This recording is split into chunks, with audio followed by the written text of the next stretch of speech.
ఇలాంటి సంఘటన హేయమైనటువంటి చర్యగా భావిస్తున్నాము.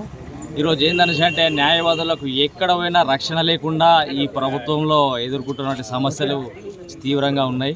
దీనిపైన ఏంటంటే జనగామ ఘటనే ఉదాహరణ.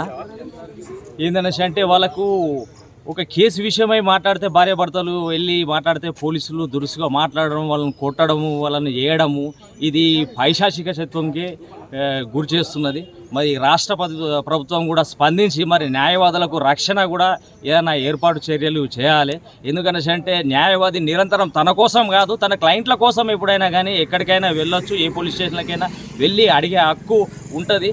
ప్రతి రాష్ట్ర ప్రభుత్వాలు ఏర్పడినప్పుడు ప్రతి ఎస్పీలు ఎవరైతే వచ్చినప్పుడు జిల్లా ఎస్పీలు వచ్చినప్పుడు ఒక క్లయింట్ను ఎవరైతే రిక్షా కార్మికుడి నుంచి మొదలు పెడితే ఏ క్లయింట్ వచ్చినా కానీ వాళ్ళని ఏంటంటే ఒక సన్నిహితంగా తీసుకోవాలి, పోలీస్ స్టేషన్కి రమ్మనాలి, కూర్చోబెట్టాలి, వాళ్ళు చెప్పేది రాసుకోవాలని చెప్పేసి అని అలాంటి స్టేట్మెంట్లు ఇస్తున్నారు. కానీ ఈరోజు ఒక న్యాయవాదులకి రక్షణ లేకపోతే సామాన్యులు ఎలా రక్షించుకోగలుగుతారు?